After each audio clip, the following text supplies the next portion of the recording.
back on the old dusty road. Grand rising, everybody. What's going on? It's your man Pat Seasallauto LLC, mobile mechanic and roadside service. Hold on, I don't like the way this camera's set up. Hold on. I'm using my selfie stick on the camera right now. Put it this way, tighten it up. Yes. Boom. There. Tighten. There we go. Okay. Man, listen, I just had an incredible conversation. And there's this guy. I always try to find random things like this. I pick it up because I know it is a nail, ain't it? I know this will end up in somebody's tire. Random acts of kindness, man.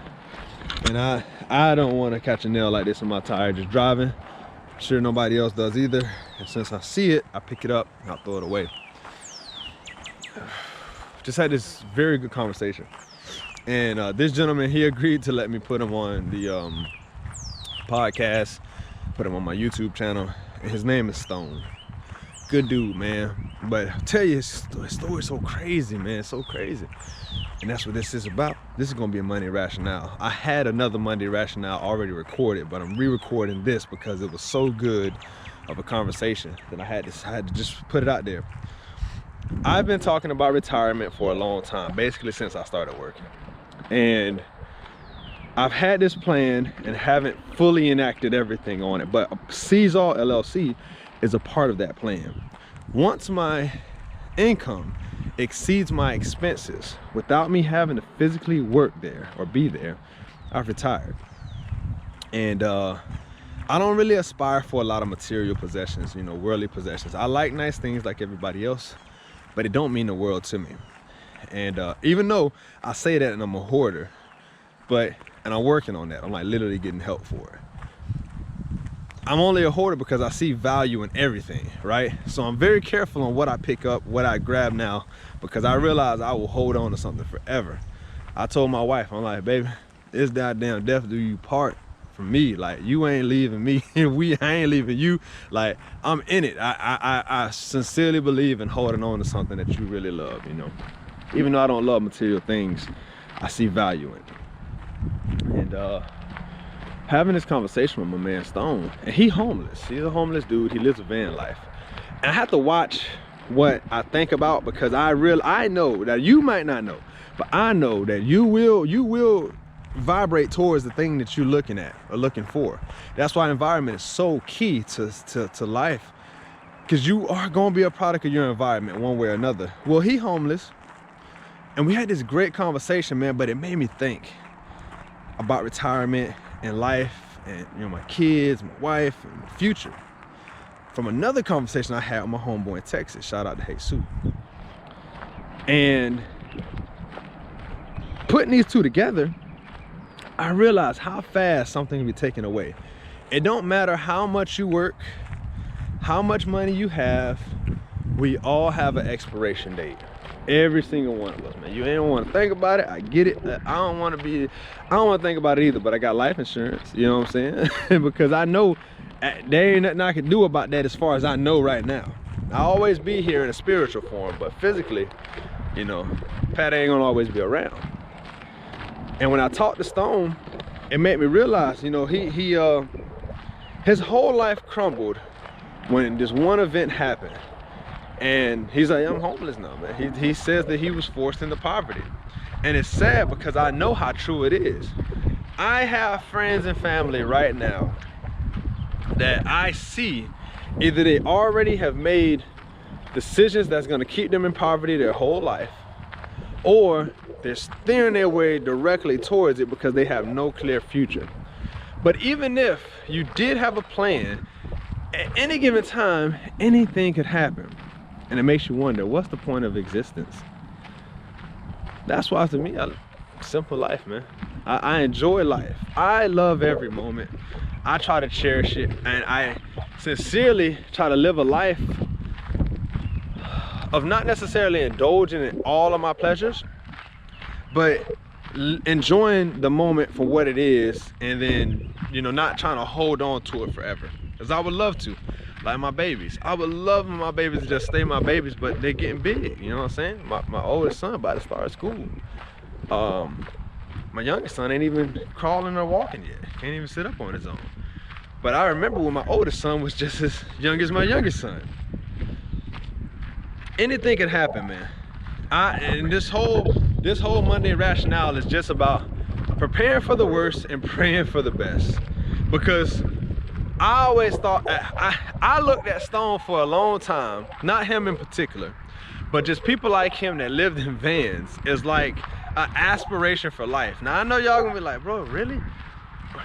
I'm really a hippie by heart. Like, if it wasn't for my wife and kids, man, I can easily see how I would be living like that on purpose, where he's living like that because he has no choice. I'm young, I'm in good health and strength, thank God. And, you know, I'm able and I'm willing to go out here and get it. But I always thought that was the way to go. Live in a van, go across the whole world, you know, globe trotting. I don't know nothing about that. But the point is, man, you should really prepare for the worst and pray for the best. Because it don't take very much to be homeless. And talking to him makes me realize it. I am only as good right now because I'm in good health and strength. I do not have enough strong, positive, cash flowing investments that would hold me over for long periods of time, plus with a family. And I'm working on doing something about that now. You should think about it. You should think about it. I am gonna challenge y'all to go out, go talk to somebody who look like they need help. And think about, just listen to their story. I know a lot of people that's homeless, and it's kind of a little scary because I realize how quick you can go homeless. It's not, there's people who are brilliant, got degrees and everything, who ain't got a place to stay because affordability, which I'm gonna leave it at this part because I'm about to close it out. The Monday rationale that I actually recorded prior to this, I'm talking about a conversation that I had last night on the camera about if I had to go get a job doing exactly what I'm doing right now, what would I get paid? And I looked on Indeed to look up what flatbed drivers are making in Florida. I was shocked to see $10 an hour at some places. I mean, the highest I think I saw was maybe 20, 25 or something like that. But even at that, that's not a level. You can't live off of that. You can't live off that. At the end of the day, if you making $20 an hour and work 40 hours a week, 5 days a week, you still are literally making only less than $40,000 a year. That's nowhere. It can't really get you nowhere. Unless you don't care about them. Maybe you do care about the environment that you're in, but it's just, it can easily be taken away. It's already hard enough to get it, I guess, and it don't take a whole lot to lose it. Think carefully, plan carefully. Go out and listen to some of these people's stories, man. Just go out. I challenge you. I dare you. Just go out and listen to somebody who seems like they ain't doing all that great, and just ask them what happened with them. What's their life story? Some people got excuses, but some people are really legitimately like, they can't make enough money to survive, and it's crazy. It's one of the reasons I push entrepreneurship, because when you learn how to survive without a job, at least that's a step. But you can't work forever. You can't, all of us are gonna get old. And I never knew I was gonna get old. I know it sounds crazy.